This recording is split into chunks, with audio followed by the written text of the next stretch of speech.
All right, good evening. I'm going to call this meeting of Planning and Zoning to order. Please rise, or no, stay seated first. Join me in prayer. Sorry, get out of order. Dear Lord, we pray that you will bless and guide us through this meeting.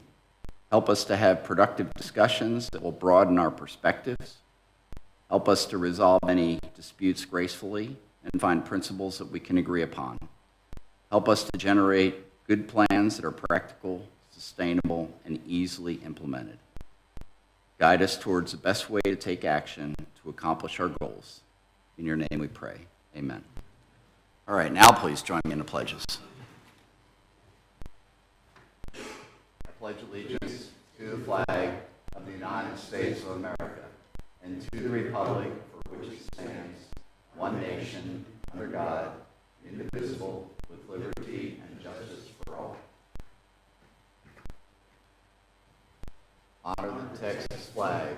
I pledge allegiance to thee, Texas, one state, under God, one and indivisible. God bless Texas.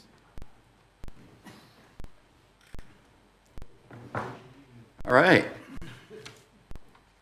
And with that, I want to welcome everybody that's joined us this evening. Thank you for coming out. I want to first move to item 4, citizens' comments.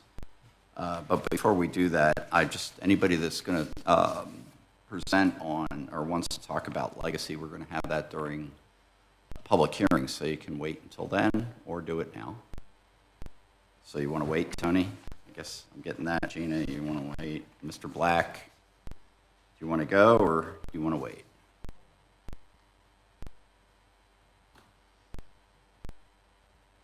Your choice. I'm sorry? Yeah, if you're covering items outside of the public hearing, it's probably useful to go ahead and go now. Okay, Mr. Black, over to you. Name's David Black. I'm at 1419 Sienna Lane, McLendon-Chisholm. So I'm sort of doing 6.1 and 6.2 because it looks like we have a public hearing and then immediately you go to a vote, discussion and vote. So I guess I'm applicable. That's why I hesitated to a couple of things. I was looking at their basic plan. It looks like it's really just a residential area with some retention ponds, maybe. I don't know if being in Heritage Center land use, if it needs to be a mixed-use development, such as residential or some kind of commercial or entertainment or something, arts and culture. Also, there's something about the density.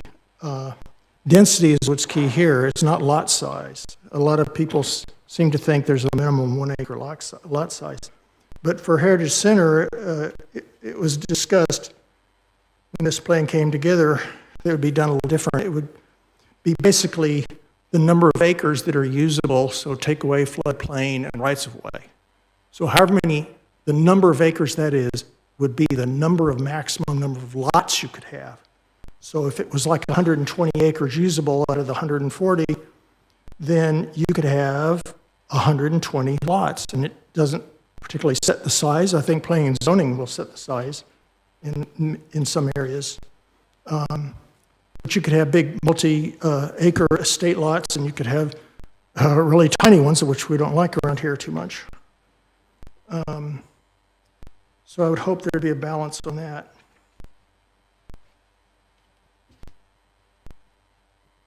And I'm also curious as to where the Heritage Park, which is called out in the comprehensive plan, but really not much is talked about it. It's only mentioned twice and not any description.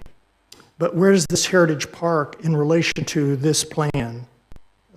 I think it was supposed to be on the city's property, so somewhere it goes on here. And it would be nice if they worked together, so it'd be good to have that information. So I was just wondering if, there could be a commercial here of some kind, as well as all just residential. The other thing was 6.3, which is Rossini, and I like to see that they're expanding and building something that's relatively unique, as a vineyard. And I like to see that in McLendon-Chisholm. I hope things go smoothly with them. I'm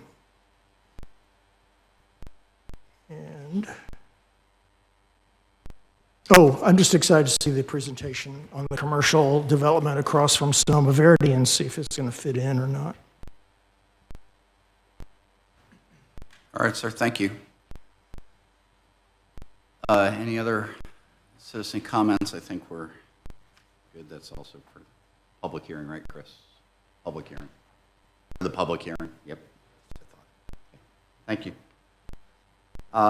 So with that, no, not yet.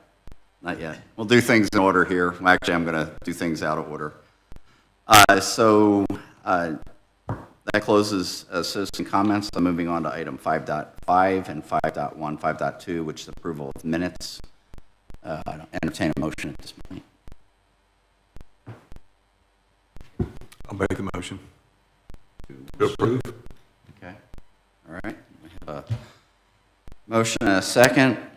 Any discussion on the minutes? Mr. Rode, I'll just go down. Any discussion, sir? Okay. And with that, I'll ask for a vote. All in favor of approving the minutes? Aye. Aye. Show that unanimous. Thank you. So now I'm going to go on to item 6 and 6.1, but instead, before we go to 6.1, I'm going to move to 6.2 only to allow Mr. Webbs, thank you for coming this evening, to make a presentation. That way it might help inform for the actual public hearing. So thank you. Sir, turn it over to you. Thank you for your time. So we're here as far as Legacy Trails. We've been in a few different times with different aspects, and we've been trying to get feedback in order to make the adjustments so that it's a good plan for everybody involved. And I believe that's where we're at here today. We've been here, living here for 20 years now in McLendon-Chisholm. We office here in McLendon-Chisholm. We set up a 380 agreement with the city. So with our home building company, we're able to bring the taxes of all the products and stuff that we sell in other areas to the city and provide sales tax for the city to help out in that sense. And we were excited about the Heritage District. We really wanted to have a special neighborhood in this area. And a lot of the neighborhoods that we've had don't have a whole lot of amenities, don't have a lot of trails that people like. Looking through the concept plan, that was one of the big things that people wanted, was a lot of trails. So to kind of emphasize that, we've got this named as Legacy Trails. We've got a trail going through the entire development. We've got a trail going around the pond and then coming over to the Heritage District to tie the city to the rest of the neighborhoods that this trail would go across to connect with the next neighbors over as far as that, so the future developments in those areas could be tied in and you could have a trail system that comes through to the Heritage District and get good access. We have also looked at setting up currently the city has a detention pond on their district, on their land, and to help provide more room for the Heritage District, we're looking to bring that off onto our property and detain their water on our property so that it will give more room to be able to do more structure and so forth in the Heritage District. On top of that, we're looking to dedicate additional land there around the City Hall area, and with the trails going over, having the large pond that we have in that area, provide some parking going in both there and to the Heritage District.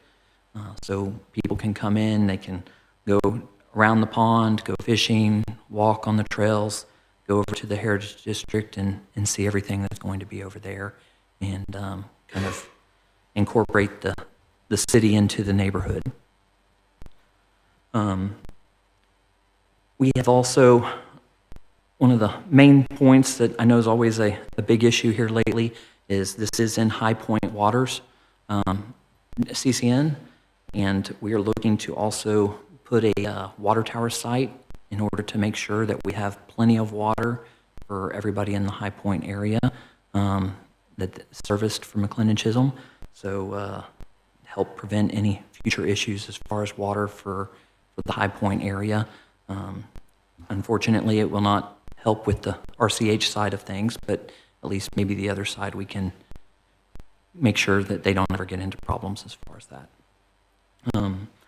It'll also be connected to city sewer, and that will help generate quite a bit of revenue for the city. And the other aspect that was also a big point in the comprehensive plan was the night sky. We want this to be a country feel.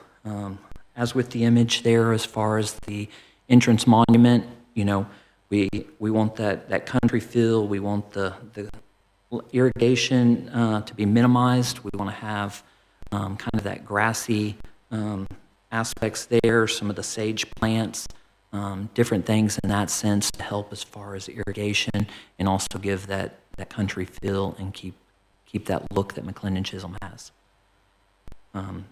We're also looking to make sure that we follow everything with the night sky lighting, so make sure all of the street lights and everything as far as the lighting in the neighborhood keeps that night sky nice and dark, and kind of follow that based off the comprehensive plan. There were a few questions that have come up, and I wanted to try to take some time to clarify some of that. In the kind of ordinance here that was originally typed up by the city as far as that, there's been some adjustments, so some of that's been put in there. The tract is 148.15 acres. In the legal description, it references 159 acres, and what that is that's pulling off of a survey, and it's part of a 159-acre tract. The 10-acre difference was actually donated to the city to do City Hall here, and so that's the difference as far as that. I just know there was some confusion before as far as why it referenced 159, and this is 148. So just to clarify that. And that is most of the things that we had. If you have any questions or anything, I can answer that. I'm going to hold, if you will, Okay. hold the questions until after the public hearing, and we can hear what the Absolutely. public has to say, then we can have a detailed discussion about it. Okay. Thank you for your time. All right, thank you. Thank you, sir. All right. So I'm going to come back to complete 6.2 after we have the public hearing. So I'm going to open now item 6.1 for the public hearing. I appreciate those that signed in. As far as the public hearing is not required to sign a piece of paper, so if you just queue up and state your name and your address and let it go. Thank you. I'll open the public hearing at this time. All right. So, Chris, you want to go first? You were a friendly crowd here, so we all know each other.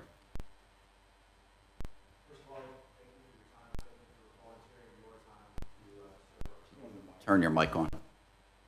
There you go. Thank you for volunteering your time to serve the city. My name is Chris Dorward. I live at 236 Harvest Ridge in Austin Corners, McLendon-Chisholm. I've lived here since 2014. I am also a real estate agent by trade. That gives me the ability to speak to a lot of people moving into the community and moving about within the community. I served on the Comprehensive Plan Committee, and I spoke previously on my petition for the approval of this project, and I understand that it has been changed and modified to better benefit the city. While on the comprehensive plan, citizens wanted several things. I would say the top things were a place for their children to go and play. They wanted dark skies. They did not want the glow of Rockwall. If you're driving north on 205, you know what I'm talking about. You can see the glow of Walmart and the big businesses in Rockwall. And they wanted the city to decide if they could go into larger or smaller lots. They did make that a decision for the city to make. I believe that this plan and this project does conform with what the citizens and constituents asked us to do on the comprehensive plan. And I do ask for the approval of this, if you're so willing. All right, thank you, sir. Let's go next. Gina, you want to?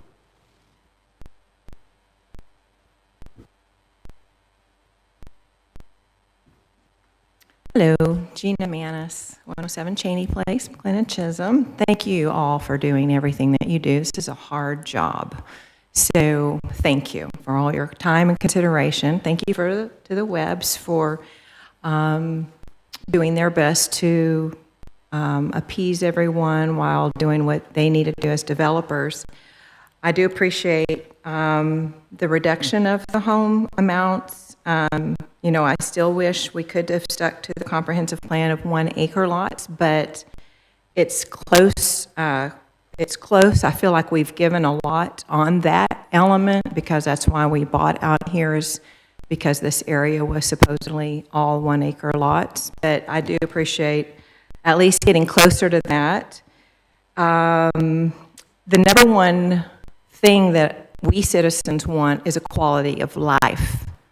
And a quality of life is less noise and as few cars as we can on this road. I sit out on my porch and it's like sitting already by 6:35, just from 205. And I'm almost to this road. And now, you know, when that widens, that's going to be even more. I'm having to wait longer to get out on 550. The number of homes is going to be added across the street. So as few as homes as possible. I understand 186 single-family homes are built now. But quality of life is paramount, whatever we have to do that. Not to meet the bottom dollar or a budget amount of developers. It's quality of life for the citizens who live here and bought here with the understanding of the space. So the cars on the road, even the 20, and I'm glad that country feel is their goal. The number one thing about country feel is less cars, so, and more land. So as we can utilize the property to, yes, provide homes for folks, the better. I do not see 20% of homes being down to 2,000 square feet as a way to do that, and that's where we need to tweak it yet a little bit more. The 2,000 square feet to 2,200 square feet, I'm not buying. Sorry, that's still off. So I would like to see, and those that I've talked to, 2,500 square feet is plenty. If I downsized, I'd be just fine in a 2,500 square foot home, and that will reduce the homes at least by 36 homes. If we're talking 20% of 186, that's about 36, 37 homes that are built. So if we can reduce, well, maybe not that number amount, but anything that we can reduce off of 36 homes, yes, it's not guaranteed that 2,000 square feet homes or 2,200 square feet homes will be requested, but it's also not guaranteed that they won't. All right, so it's a flat fee versus a retainer. Retainers don't lock in their fees so they can come back and add, this is an example, add additional hourly fees. The retainer can recur. A flat fee is it. You know what you're getting, you know that's not going to change. So I think we need a hard, fast rule of a square footage that we want in our homes as a minimum. I will squeak out a compromise of 2,300 being the bottom minimal size home that I would like to see in those 20%, and that I think it would be fair to the rest of the community to limit as many cars, and I don't care, retired couples or not, there's going to be 2 drivers in that home. That's 2 more cars. And if 36 homes at 186, 20%, That's 72 more cars right here. So, and that much crowd as well. So, unless you want, even if you say, okay, 20% of these homes will be for 55 older and older community. Well, we're not doing that, but even so, that's the number of cars, okay? I don't want to see it turned into rentals. We don't want rental properties. And yes, good folks rent properties. I understand we do have some in our area. I'm not about that. Mike and I rented for a while, and we're great people, and we take care of our houses. But it can also go the other way. It leaves the door open for what we don't want. I don't want to leave the door open for that. So if we can just tweak that, then build away. The end. Thank you, ma'am. All right, anyone? Mr. Crawford?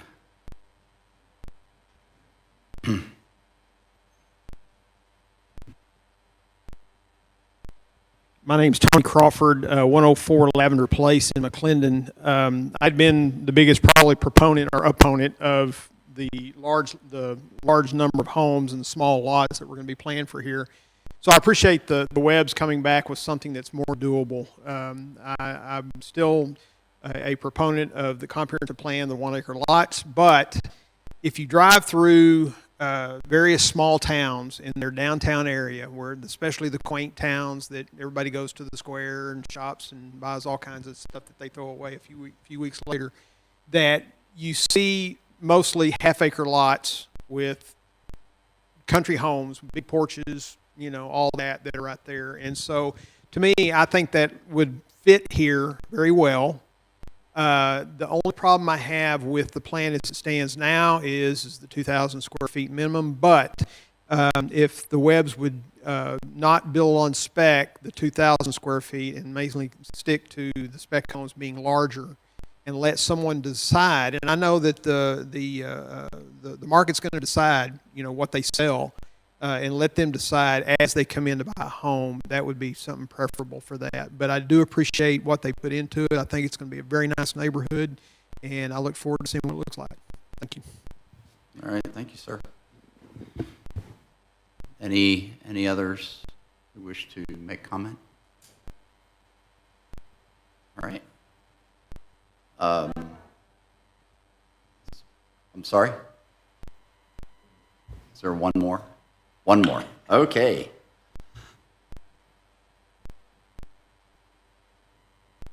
Thank you. Hello, my name is Rebecca Purser. I'm a neighbor, Chisholm Crossing.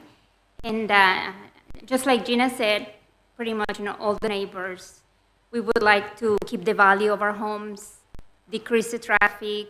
I was a little bit late coming here. As maybe if you guys came and took 205, you can see the long line of cars, and that happens really every day.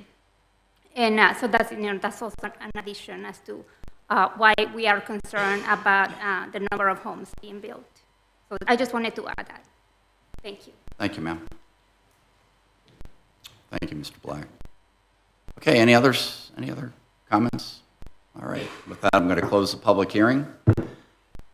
And we're going to move back to item 6.2. I'm going to ask Mr. Webb to come back up, but before we get to you, I'm going to ask for a staff report. Do you have anything you want to specifically add, Asa, to this application? No, sir. I would just like to talk just briefly about the Heritage Center and kind of what it says in the comprehensive plan.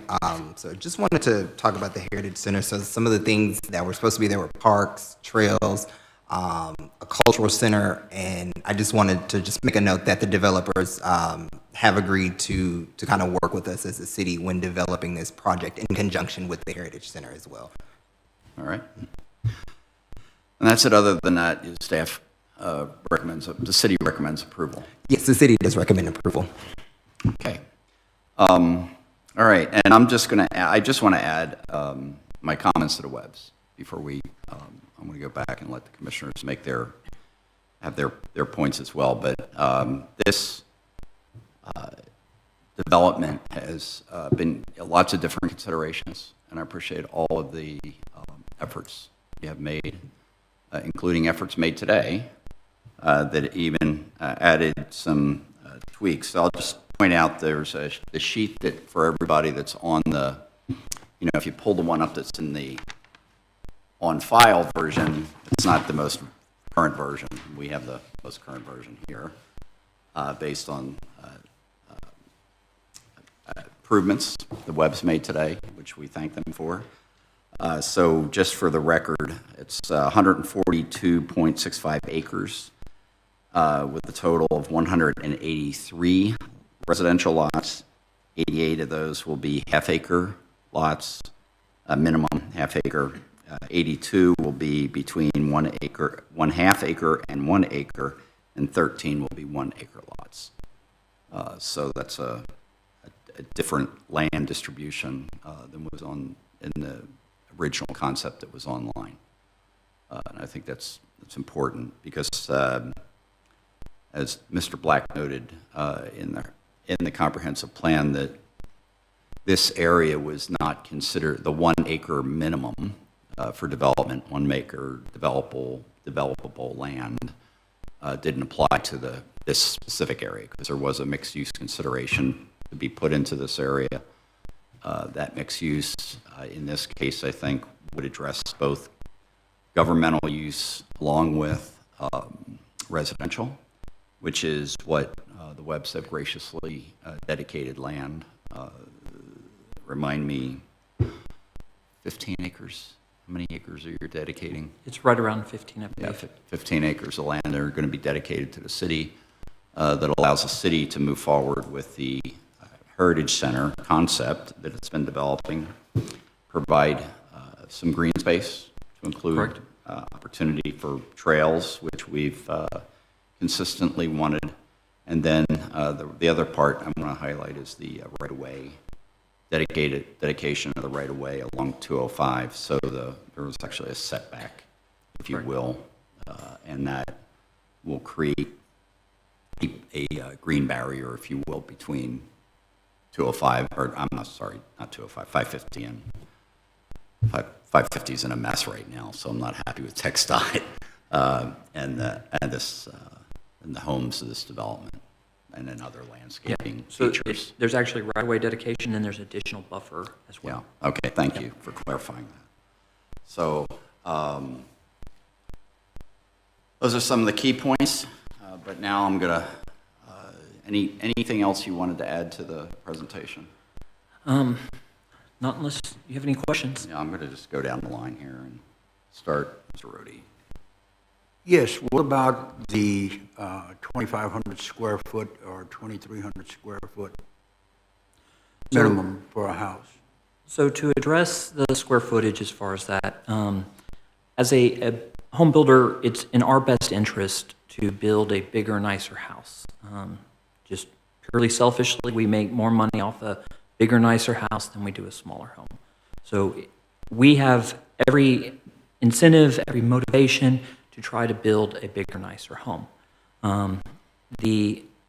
Whenever we do a development, we try to get something to where we can adjust if the market were to demand certain things. The demand we could see as far as something in those smaller is the empty nesters. Again, that's something we've done in the past as far as other areas, and you have people who are looking to downsize.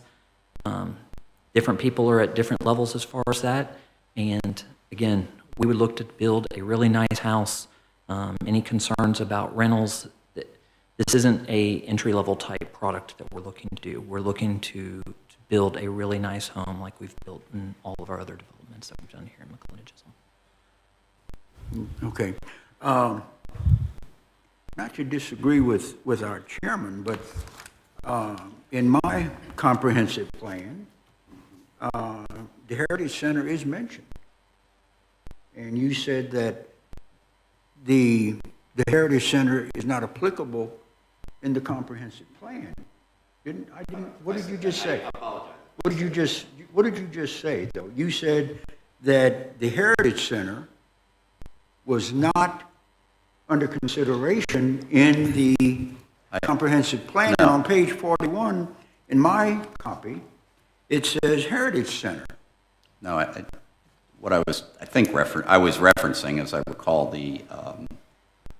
there was, with Heritage Center, the density definition was different than the other areas, planned Not developments, et according cetera. to what is written in my, No, it is. It document. actually is. If you, I mean, it's. where, can it's you a- show me where that is, please? Well, No, I'm serious, Mark. I'm not trying to hassle you So- or anything, so but in pull up mine the- it says, pull- in mine it says, desired development characteristics, maximum density of 1 dwelling unit per acre for residential usage is what my comprehensive plan says.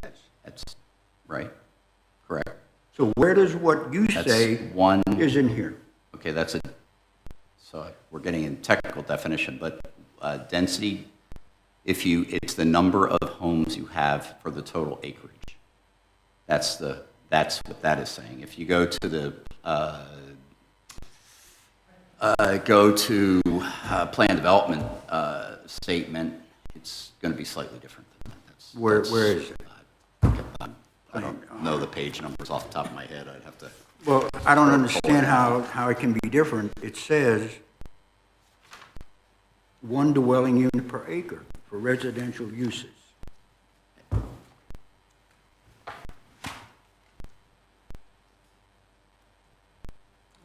That's what the So, comprehensive plan says. I know in the past it has come up as far as aspects in that.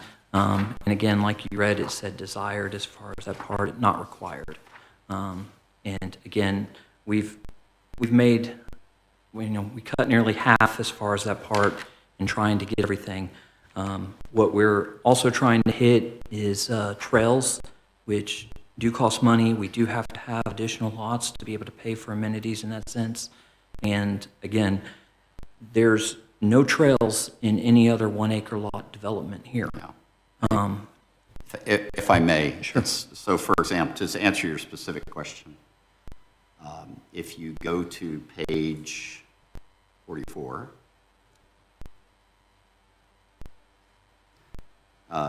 mid-page, desired development characteristics, and there it's minimum lot sizes. So that's a specific definition based on the size of the lot, not the number of homes in the area. So there is a distinct measurement difference that the comprehensive plan developed and that as it was adopted by the city. So it's a little, that's what I'm saying, it's a technical, gets to a technical issue, but it is a slight differential.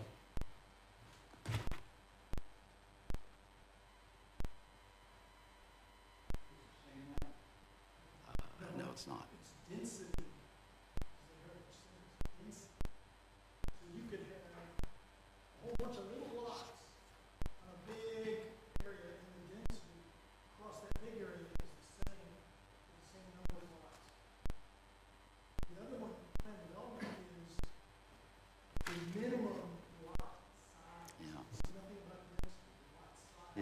Yeah, well, we need to, Mr. Weber, are you going to be the builder?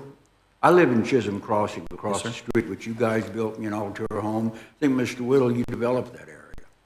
And, I have no complaints about your home. It's wonderful. I've lived there 12 years. Are all the homes here going to be Altura? That is our plan. I cannot guarantee, but if something were, again, we're going to set the aspect, we're going in, we develop for ourselves. 90% of the houses that we build are on lots that we've developed.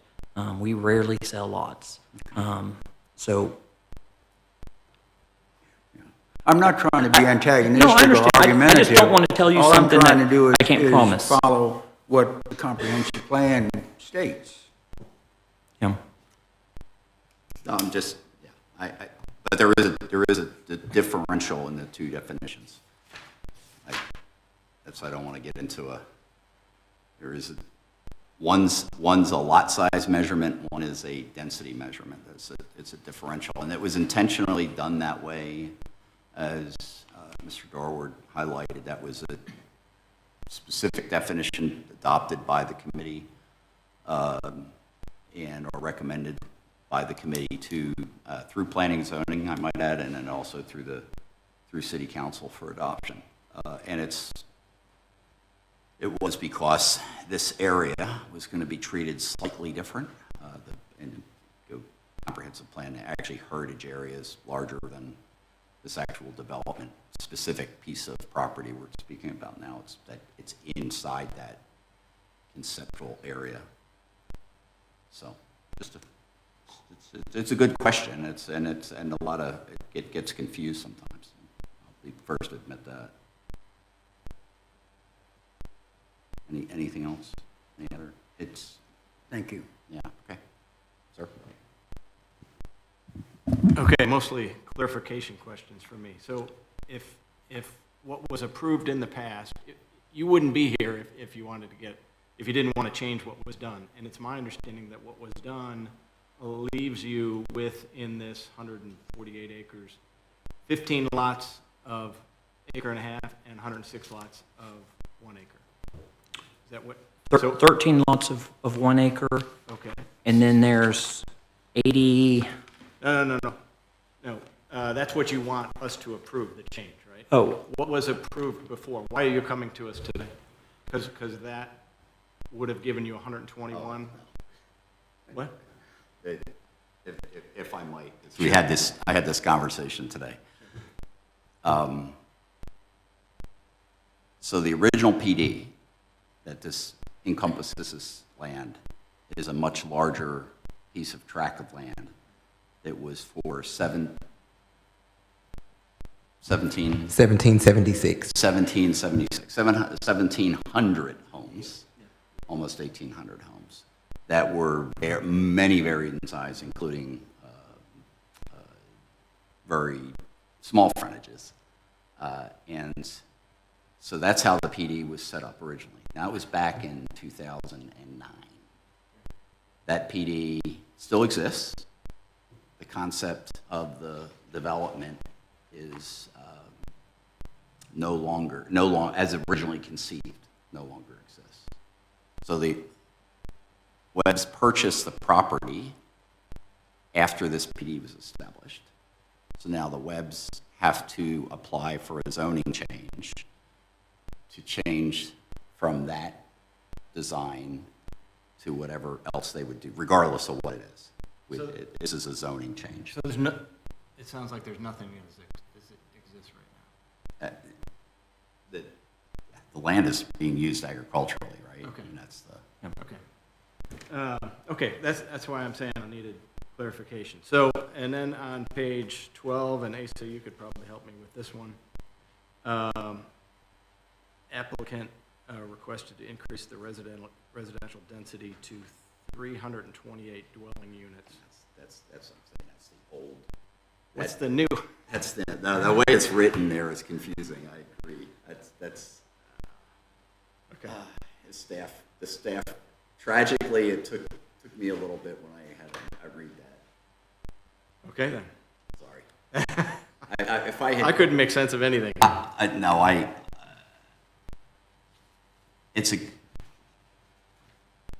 trying not to hammer the staff too much. It's because they're dealing with a lot. But that's the original description from the original PD.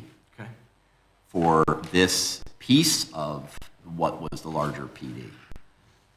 And that's where the confusion comes in. So the PD, in my mind, I put the PD aside, right? They're asking for a zoning application. Now, the Webbs, of course, did come in a prior application that had 335. 335? 335. So there was an application they made for 335 that we recommended not be approved. Okay. It went to City Council. City Council took action and sent it back. Now the Webbs are back with this new concept. Okay then. Did I get that all? I think that's pretty close. Okay. That's all the clarification.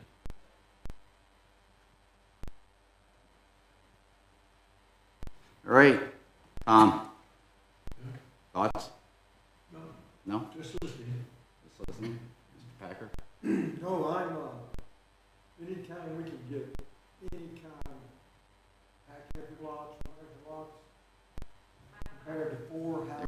Your mic, please. Anytime we can get a half acre, 1 acre lots with all the trade-offs, switches back and forth, which y'all have done an excellent job of working with the city. I think anytime you can get a half acre lot, a 1 acre lot versus 4 houses to an acre, we got a good deal. Thank you, sir. We had some previous discussion on square footage. Remind me the minimum square footage on a half acre. Did we, We don't have a half acre zoning, but on the acre, which is probably what you're recalling, was 2,300 square feet. okay, we had some debate on that recently. I was trying to remember if we had come to a It was conclusion. the on 1 that. acre. when we Okay. did the 1 acre. Okay, zone. very good. Mr. Weber, appreciate y'all coming up here. Y'all have done a lot of, as you can hear from up here, we've been through some of these revisions as well, and it does get to draw on some things from memory. I think my only question at this point, we've had several comments about square feet. And first, you guys have done such a good job of getting us where we are now. That seems to be one remaining question. Y'all are saying only 20% of the lots in the 2,200, or they go below 2,200 is the words that you use here. Yeah. Do you anticipate lots that need smaller homes based on your layout? I have the layout, but I don't have feet or inches on each lot or their layouts specifically. The lot and the house size don't really have any real connection. Okay. So it's not based So you don't off have a of- concern based on the size of certain specific lots that you need 20% to maintain You could small take, homes? you could take the largest lot and put the smallest plan offered on it as far as that part. Okay. The way it's set up. Generally speaking, again, like I was saying before, the 20% is kind of a just in case as far as what we're looking at. Okay. We're wanting that as a fallback position if there was a problem with the market, if things, do that, or for the empty nesters. Sure. So Sure. that's where we're looking at. Again, you've seen houses, several of you live in houses as far as that. We try to build a bigger, nicer home as far as that. That is our intention as far as everything here. If the square footage is a big issue, again, I can cut that 20% down to 10%. It's just an just in case aspect is what we're looking at. So again, we don't intend on going out there and building a bunch of 2,000 square foot houses. We just want to have the ability to do some of that to fit certain people's needs. Sure. Sure. I appreciate that offer. The square footage to me seems a little bit small for the country feel that we're looking for. It would, I appreciate your offer to, try to remedy that. I know that you guys live in the community, and we want to try to keep the community, and this belongs to the community members, and we want to keep them happy. So if we can keep that down to a minimum, if the 10% is something y'all are happy with, it certainly would not hurt my feelings to have that small number cut in half if you guys can live with it. But I don't want to put y'all on a pinch. Y'all have really worked hard to get this Again, close to the finish line. our intentions is not to have the smaller homes. Sure. My ideal situation is that we do 0% as far as what we actually build. We're just trying to have the just-in-case situation for those type of situations. And again, it's not intended as far as any Sure. type of small home development or anything in that Okay. sense. Right now, it seems like that's what the community is concerned about, is Understand. getting small ones in. Thank you, Mr. Webb. Okay. All right, so I'm going to go back to the square footage question. Then, since if 1 acre, if we have, would it be amenable to go to the 23, instead of 22, is this minimal 23? So up 100 square feet? And Do then 10%. 23 to 2,000 is 10%, and then 90%, 2,300 and above. Yeah, if that's I can do that. acceptable. I think that would satisfy what I'm hearing here. So thank you on that. The other, I just wanted to make sure the public is aware, and I think it's important because the city's going through a decision cycle on what it wants to do with the Heritage Center, what that looks like. You're dedicating additional property to the already 15 acres the city has. It's basically doubling that to allow for that flexibility. And I'm looking to the mayor right now, so I want to just make sure I'm thinking correctly here. And that will be a decision to be determined in the future by the city itself. You're just providing them with the ability to do that. At the same time, a couple of notes on the plan. So there's some parking that's provided for anybody that wants to use these facilities. The lake, I mean, it's constructed. They don't have to park on the street. It's actually off. Mark, I do have one comment. Yeah, sure. If you look at this, 142 over 183, that's like 7/9, 77%. That's more than 3/4 of an acre average. So we're getting a little closer to one. We're not there, but it's closer. Thank you, Tom. Yeah, I've run all that math, and I know, and I've thought a lot about the Altura homes, as Mr. Rhodey has highlighted, which are all brick and stone. That's another very positive advantage. And I know Altura does. I mean, although you can obviously sell, if somebody wants to buy a lot, you are in business to sell lots as well. But the reality is, you build most of the homes, lots you develop. We rarely sell lots. We have sold some in the past, but we rarely sell lots. Yeah, and so, and I like the idea of the diversification of the tax base. I will just highlight again. I know we've had discussions on the tax base itself. I'll just remind us all. We're about 31% of the city's revenue right now comes from development. Various things associated with development, to include fees. That's with only 18% or so is generated from ad valorem taxes, home property taxes. So the other thing, and the reason I believe this is the right move for the city is there's a strong contingent in our city that wants to get a school here, get a school in place. We will get that school in place when we have the rooftops and the families to populate that school. This would provide that kind of product that would allow some younger families to be in that aren't can provide a price point as opposed to Chisholm Crossing where I live, where let's face it, the entry into Chisholm Crossing is $750,000 to buy a home. I know others live elsewhere. That's a pretty tall task for young families. You'll give them a product that will be a little, certainly for two professionals working, to be able to do that. And so that opens that up. And so from that perspective, I see that, and I know also on commercial development, having talked it, and we'll hear a little more this afternoon, or this evening, the rooftops are a critical number when we get to how many, getting a store in. That's just fact of life.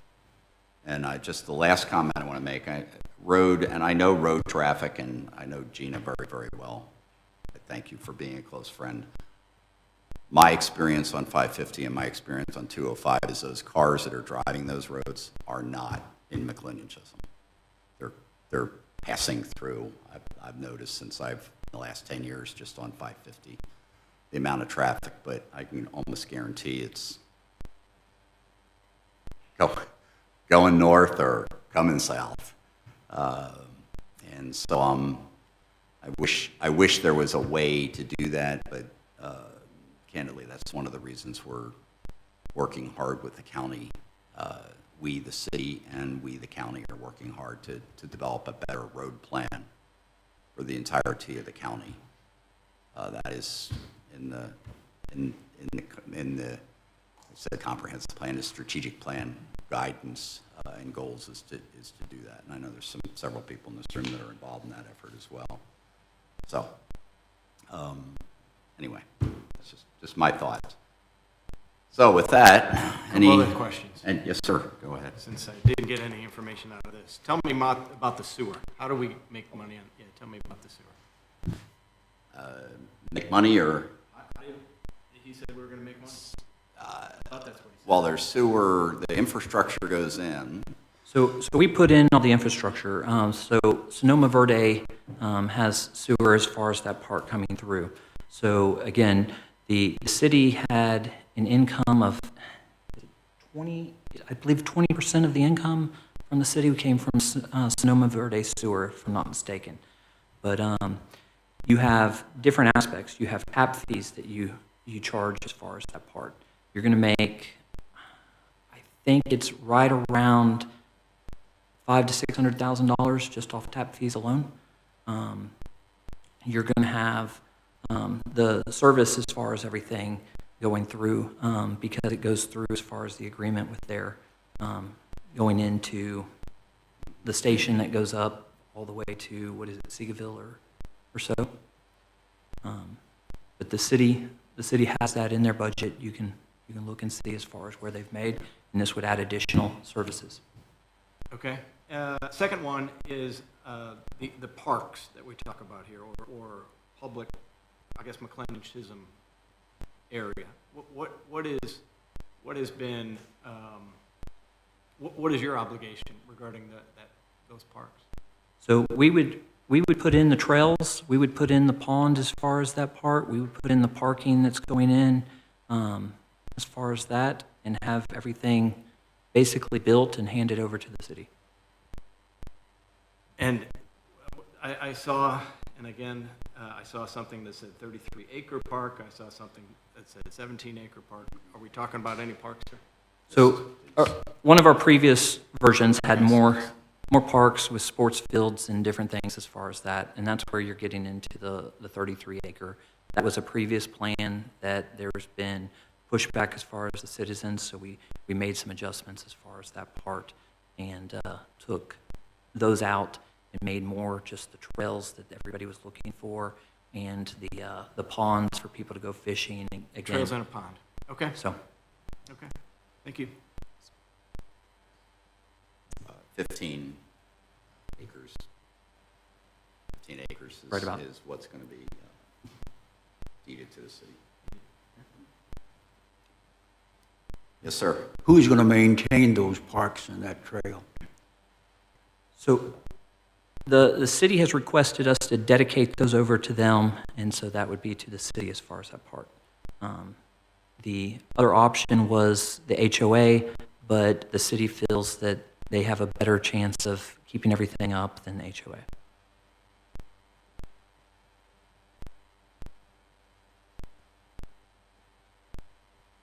So that would be a parks department that would have to be created, and equipment bought, and people hired?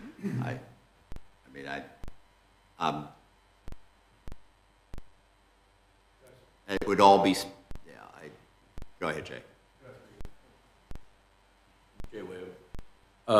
The park that we originally planned is gone. We're not doing that. That was our idea. We thought it'd be good for the city. The people didn't, and so we changed our plans. There will be a pond with a green area around it that has a walkway to where we understand the Heritage Center is going to build. So those two things can work together. But beyond that, there's another pond with some green space around it, and then there are the trails, which are concrete, Um, uh, There would be some mowing on those, I suppose, but there's, as far as a parks department or anything like that, there's nothing like that in this plan. Yeah, I think to answer your, Robert, to answer your question directly, how the city solves the need for maintenance is to be determined. There's a dedication of land. Off the top of my head, they can, same how they maintain the space now, the 15 acres here is they have a hire out, I assume, I'm looking at you, got a little help from staff, it's just a hired service, they don't have to have I think this is a lot less strenuous than previous in terms of maintenance. It will obviously require some maintenance, but that's seems to me it's pretty low impact mowing and edging. Yes, sir. Thank you for bringing up that point. I have a much larger point. I think that we discussed a tremendous amount of revenue that we're going to receive. Mm-hmm. Who's going to maintain those streets when we have no street department? How does that, typically back in the day, it was the HOA with the streets, and so the city wasn't that involved. So once this project is complete, is the streets dedicated to the city for their maintenance and upkeep also? We're having that up to the city. We're leaving that up to the city. We're giving the option to the city. In the past, they've done private streets.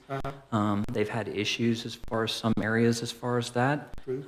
They're doing things as far as some of the older neighborhoods to try to get those back into standards.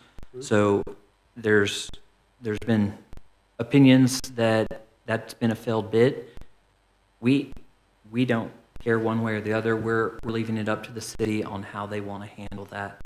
We're willing to dedicate them or not. So it's up to the city.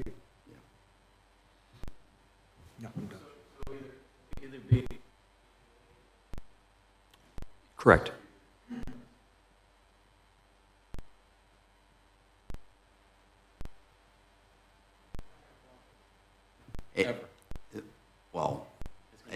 It's either the city has to make the decision, as I understand where it sits right now. We're approved, so let's make sure we're focused on what we're focused on tonight. We approve, it's a zoning request. That's the action tonight. The zoning request requires a concept. That's what's been presented. There will be a detailed development agreement. The city will work with the developer once they have the zoning.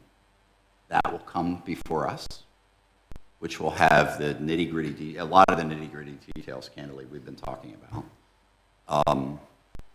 And that will also then, of course, go to the city council. There will be a landscaping plan that will be developed.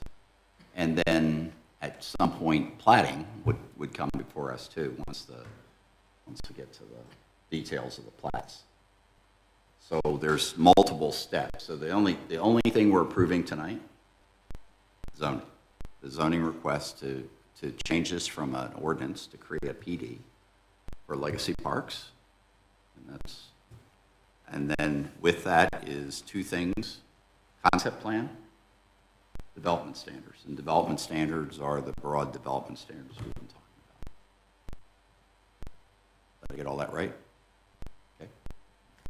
All right, so that's where we're at. Okay.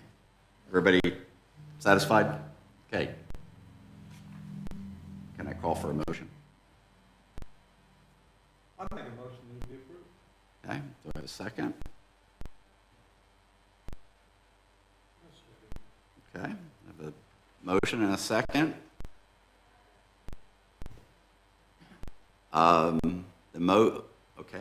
So I'm going to amend the motion. Do you want to amend the motion to include the change to the minimum square footage and the percentage? Okay, so The minimum was, what, 2,000 square feet? It states for 2,000 square feet with 20%. I make the motion to the adjustment to the minimum square feet, 2,000 feet to maximum 10% below 2,300, minimum 90% over 2,300. All right.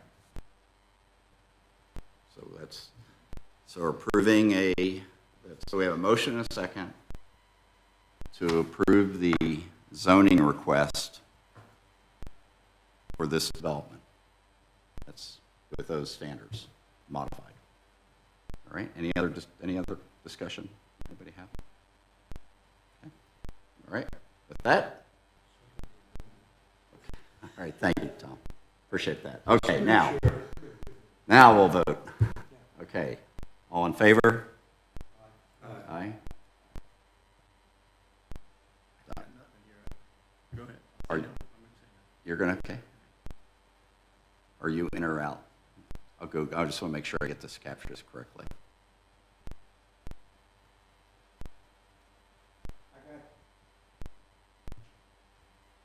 For me, I have to go by what state and I can't go against So that's the plan as I interpret it. So that's a no, all right. You're in. So I showed that 3-2 for approval. All right, Mr. Webb. Thank you, sir. Appreciate your work. Okay. With that, we're going to move on to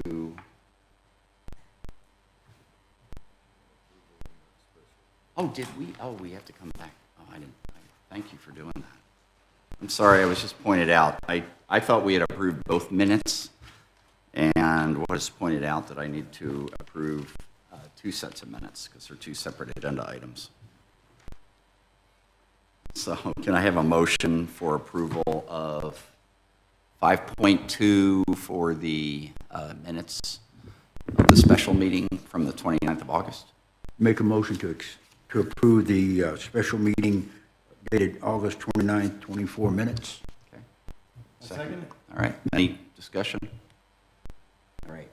With that, call for the vote. Aye. Okay. Thank you. Appreciate it. I'm sorry about that. So item 5.1 and 5.2 both approved unanimously. 6.1, we held the public hearing. 6.2, we approved 3.2 for recommended approval with the modification. Okay? That's going to bring me to item 6.3, consideration and action for the site plan presented by the Rossinis.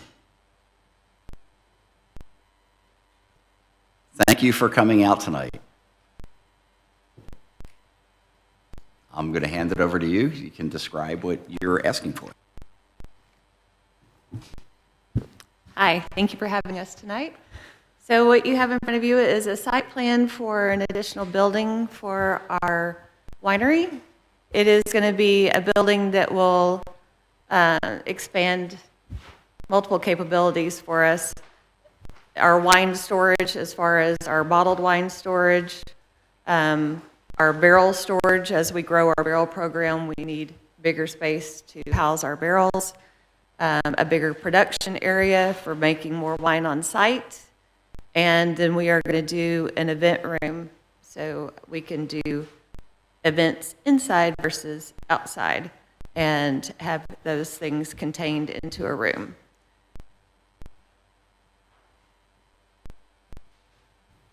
All right. Thank you. Seems easy. Too easy. All right. So this is for approval, consideration and action for the approval of the site plan. So I'm going to ask for a motion at this point. I make a motion to approve the request for the site plan change or addition. Okay. All right. Do I have a second? I will second it. All right, we have a motion and a second. Any questions, any discussion? Tom, I'll start with you. What kind of wine you gonna make? Texas wine. I have one question. Yes, sir. How far east on your property are you going with your program? Are you going all the way down to contiguous to Meadow Creek? How far east? Yes, you know, your property is on 205, Yes. going that way. You How talking, far? you talking about long ways into the property and not on 205 frontage? Because the building's on 205 frontage. Right, and you're going back. I think there's 20 acres. No. We have recently sold the back part of the acreage. We don't own it anymore. End of my question. Thank you. Okay. Sir, anything? Two questions. One, are we going to have a tasting after the event tonight? No, disregard that, disregard that. Parking, have we looked into the parking on this? I know we're not at that phase completely, but I do know there's a parking count. Yes, so the parking confirms. There are no parking spots here. All right, very good. That's it for me. Yes, sir. Anything else? All right, Mr. Rhodey? No questions. I have no questions. So at this point, I'll just call for the vote. All in favor? Aye. All right, show that unanimous. Approved. Thank you. Good luck. Which brings us to the final item tonight. Lost my agenda here. Did I take your back page? Oh, there it is. Item 6.4, presentation and discussion of McLendon-Chisholm Commercial Holdings, Inc. concept plan presented by Mr. Whittle. I'm gonna, yeah.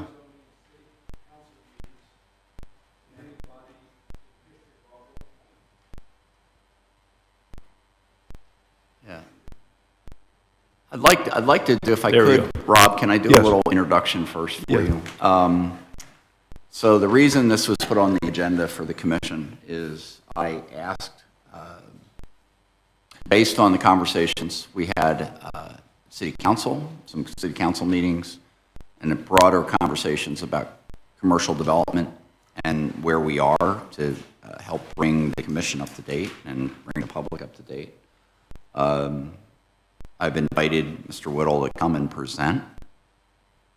So thank you, Rob, for being here, and your son. Thank you. So welcome. Yeah, I was going to say, we went in business in 1981, 43 years. We worked in Rockwall, McLendon-Chisholm, Royce City, and Heath. In all those years, I've never seen anything get approved so fast as that last request.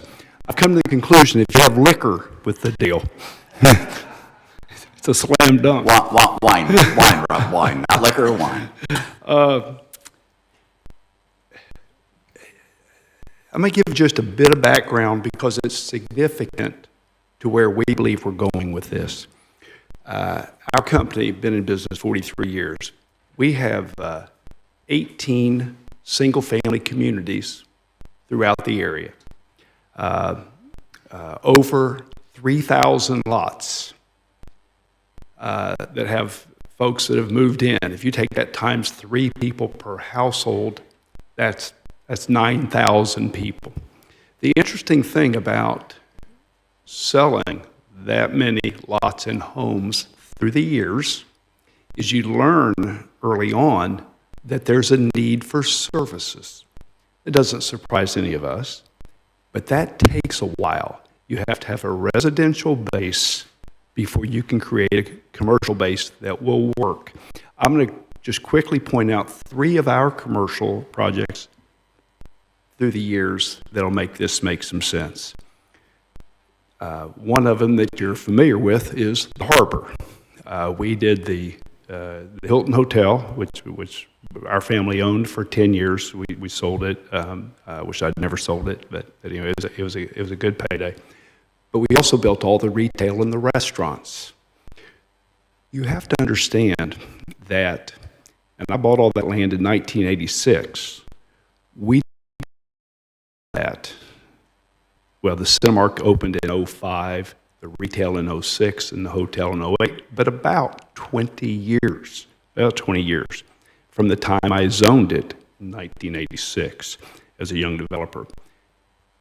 The zoning was in place, but it took time. Now, I will say, by the way, in the development agreement with the city of Rockwall, all that I had to have built at that hotel was a Hampton Inn. That's all I had to do. The city and I working together kind of evolved that to a Hilton Garden Inn. But before I pulled the trigger, I found a way to get a Hilton, full-service Hilton. And I want to make a comment, is Hilton had no interest in building a full-service Hilton in Rockwall, Texas. Their corporate position is a full-service Hilton will fail if it's in the city of less than 250,000 people, unless it's in a resort community like Hawaii. And yet, that Hilton cost $45 billion to build. That Hilton, of all the Hiltons in North and South America, the Western Hemisphere, when we owned it, was ranked number 14. Really quite amazing.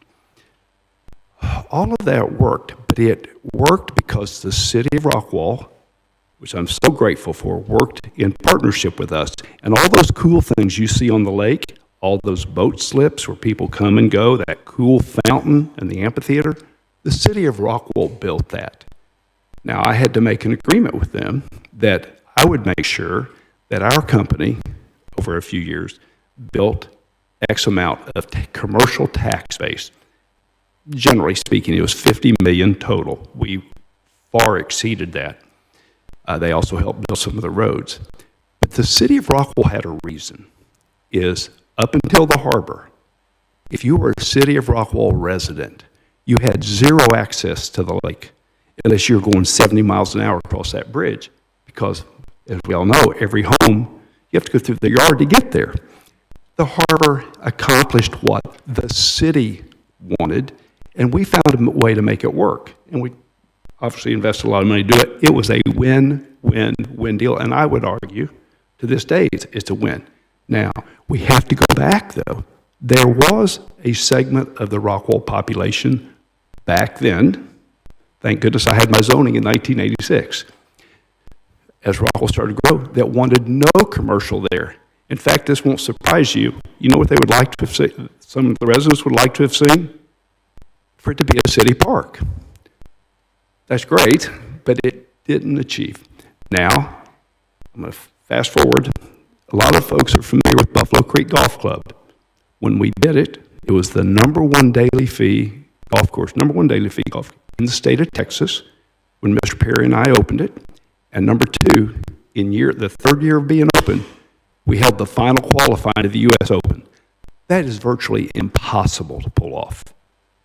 But we were able to do it. But what we also did when we bought all that property, everything from Kroger up near the intersection, coming all the way down to Horizon, where the Texas Health Presbyterian Hospital, all those offices, all those branch banks that you see, all of that, everything with the exception of where Kane Middle School and Poland Elementary is, with a couple minor little things.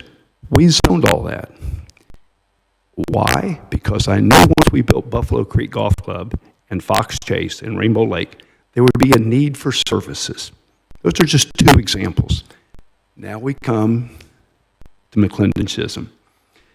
As has been mentioned tonight, we developed several phases of Chisholm Crossing. Beautiful homes, beautiful homes.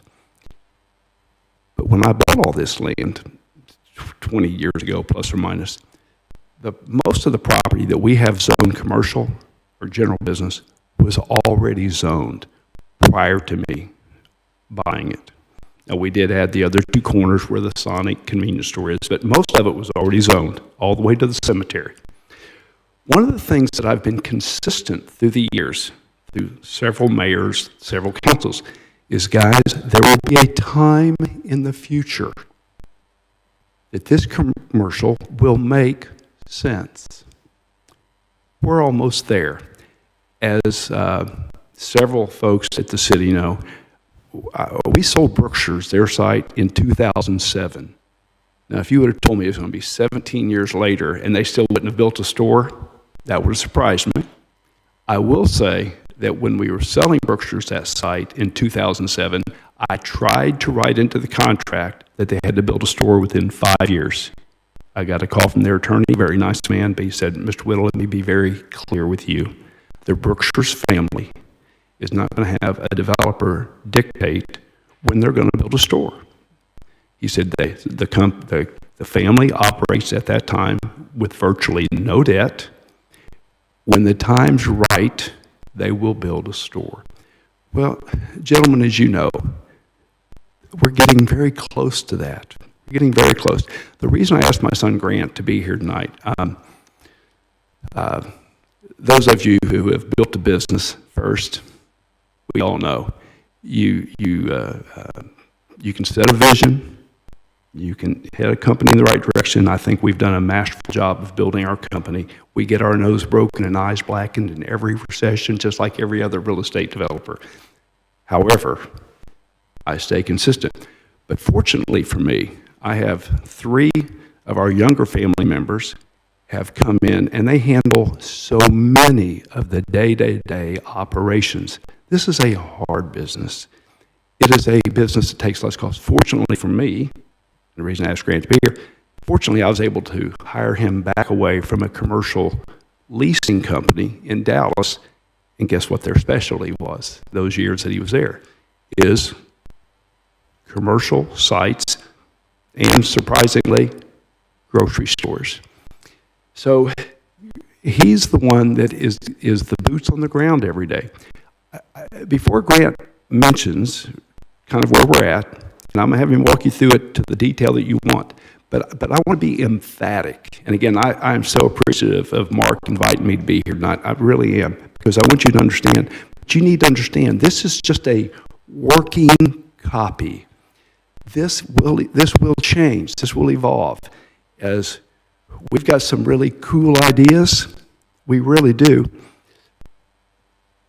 but we've got to make them work. And again, the reason I wanted to give you the backstory on Up and Down Horizon is, who would have ever dreamed a little bitty company like us could get a major hospital to go on Horizon? Those of us who remember Horizon from back in the day, it was basically a wide alley. But we were able to create what is now known as the medical district of Rockwall. But there was a lot of evolution there, guys. That's what will happen here as we start. Now, fortunately, O'Reilly has started.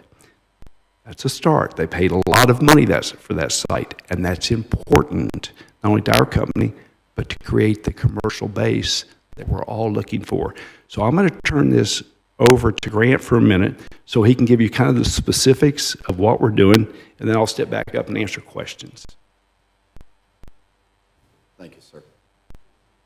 Welcome, Grant. Yeah, it's like Isaac and Abraham. I'm on the altar about to. Oh, but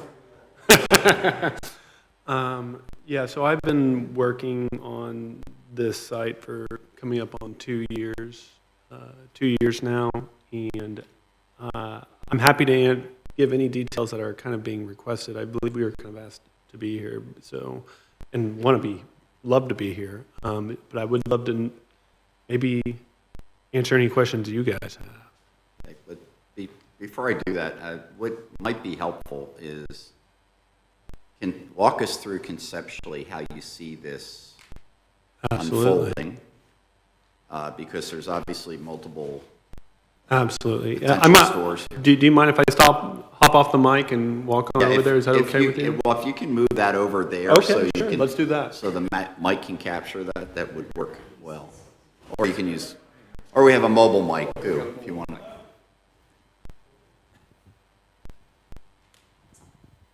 Hello. Okay. So this has, and like we said, this is just a proposed project that we have up here, there's a lot of room on this for us to kind of change directions. And part of that is, as you all know, with any major corporation and small corporations, big corporations, if we were to have this all platted, our flexibility decreases enormously. And whenever you have different companies coming in and having different needs, maintaining that flexibility is enormous to meet one person's needs versus another. If we ended up doing, for instance, just 1 acre pad sites all the way across, but one guy ended up needing 1.5 acres, we could be running into some major issues on a development, especially on commercial frontage. And we want to be able to maximize that to the best quality as possible. And a large portion of that comes down to holding on to a lot of our flexibility. But I'll just walk you through in general. Again, in concept, our idea here is to place roughly 8 pad sites there in the front, where we see different types of retail uses going in. We can envision it being anything from a nice sit-down restaurant to also having some of the more general retail chains that service almost every single city in America. And we see both of them being viable users here. On the project, on the rear side of this project, we also would make a strong argument to having a lot more of those nicer restaurants, taking in some of the rear retail as well, where they'd have larger parking as well for a larger sit-down crowds. And then also with that comes all the other general retail that you would see in any other major grocery-anchored center. Now we're also holding on to some of that flexibility in terms of if we wanted to be able to flip a portion of this project into having its own parcel. For instance, if we took like this, let's call it 10 acres over here, and we ended up deciding that we needed to separate that, and we're going to create a little bit different vision here over on this 10 acres, separating it from the grocery anchored retail strips to create maybe a more unique, call it a, I'm struggling on the word, but I'll just use the word unique for now, a more unique feel over here on this aspect of it, and maybe a higher end restaurant feel over here, while we have maybe more inline retail services that you'd expect in every other development. But the main point is that we need to be able to maintain that flexibility at this point in the project. Is there, I hope I answered your question. I'm not sure if I am or not. No, I think that's helpful to, just as you understand how you go about it. I mean, I realize there's some, yeah, sure, sir.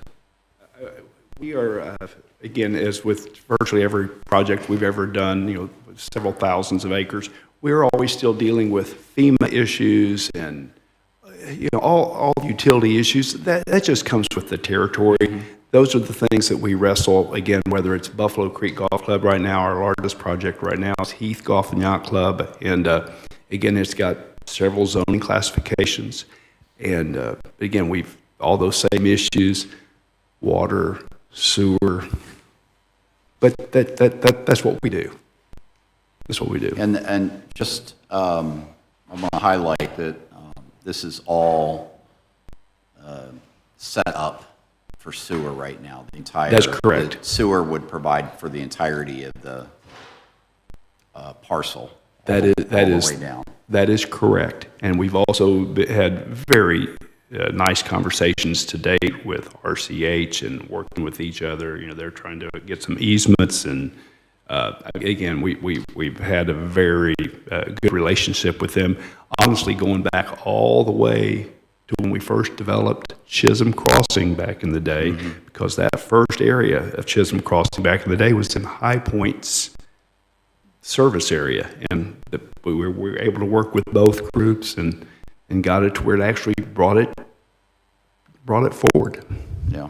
And so those were issues, but I think that the point that Grant's made, hopefully very emphatically, this is a work in progress, but we at this point see no anticipated request for zoning change or anything at that point. We may at a point have a request for a special use permit for something that is outlined that way in your zoning code. But again, until we have that user in hand, we be out there beyond right now. And on that other 10 acres Grant's addressing, what we're trying to do is give ourselves some flexibility for a lifestyle center concept. I know you've heard the word restaurant several times, but it's more, honestly, it's more than that. But we just, the word I was looking for was boutique, by the way. It came to me while he was talking. More boutique. Boutique's a word we use all the time. Okay, good. Let me ask you, are there any questions that we could answer? I mean, I said I've owned it forever. We have no debt on the property.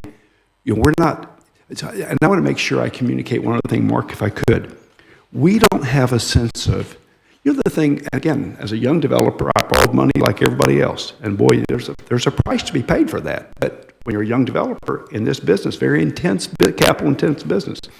But over the last few years, we've managed to not use a whole lot of debt, and especially for our long-term holds. So ones like this. So we're under no pressure, but I don't want that to be misinterpreted as no sense of urgency. We have a good sense of urgency as the opportunities come, but we don't have to do something dumb to make something happen, if that makes sense. That makes perfect sense. Thank you. Good. And I didn't realize that this is debt-free is the right phrase, but that actually, from a city standpoint, allows us to be more deliberative, collaborative in the relationship, and more deliberative in our decision making. Yeah, and in fact, Mark, that's a great word. Is if we can be collaborative as we do this, I think what you'll see is the end result is good for everyone. Everyone. And again, that's what we were able to work out back in the day, whether it's the harbor or the medical district. I always use Heath as a good example. I love Heath. I live in Heath. But what Heath did do for our company when the town was small, I mean, it was only 1,500 people, is they were so wonderful to work with and let us do things at Buffalo Creek Golf Club and stuff that had not been tried before, as far as the way we did utilities and things to preserve trees, which became a key to that golf course, which became a key to getting the U.S. Open qualifier. You know what I'm saying? It's that working together with the city, and neither side becoming so hardline or dogmatic, where we lose the flexibility to accomplish what is greater. Are there any other questions I could answer? I'm going to poll my fellow commissioners. Any questions? Mr. Packer, you're always good for something. I know him so well. This is when I give you your chance. Okay.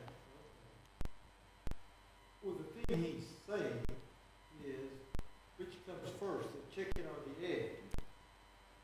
Because you have the available land and you have to have the population, and after you get those two things, you get those two things. Oh, I'm sorry. That you get the population, it'll handle itself. Then when you find a deal, you're going to come see us. If it's a good deal, we'll say okay. If it's not a good deal, we'll renegotiate just like we did tonight. But that's what this gentleman is an expert at. He has no fears of putting deals together. He spent his life work doing that. So I can assure you, if there's a decent deal to be had, Mr. Whittle will find a way to do it. Thank you, Mr. Packard. I rest my case. And from a guy who does bricks, that's a... About the same.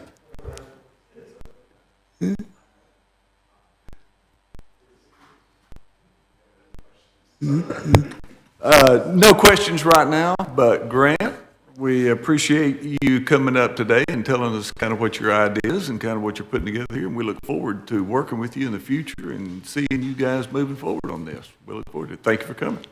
Thank you very much. Mr. Whittle, thank you. Anything? I will say ditto. Thanks for coming. Really appreciate it. Yes, sir. Is there a bigger copy? Yes, Absolutely. we can get you as large of a copy as you'd like. You can have this one. No, you really can. Hey, what? Craig, why don't you go ahead and, yeah, we'll let you have this one. We have several of those at the office. Okay? Yeah, ASIC has cracked the code on the PDFs. We thank him for that. I had just one question, and this came up at, actually, I guess they're related. The commercial property abuts against a residential Yes, sir. development. Any thoughts on how to best create the appropriate buffers? Oh, yeah, I've got a lot of thoughts. A lot of this is going to be at the pleasure of the city.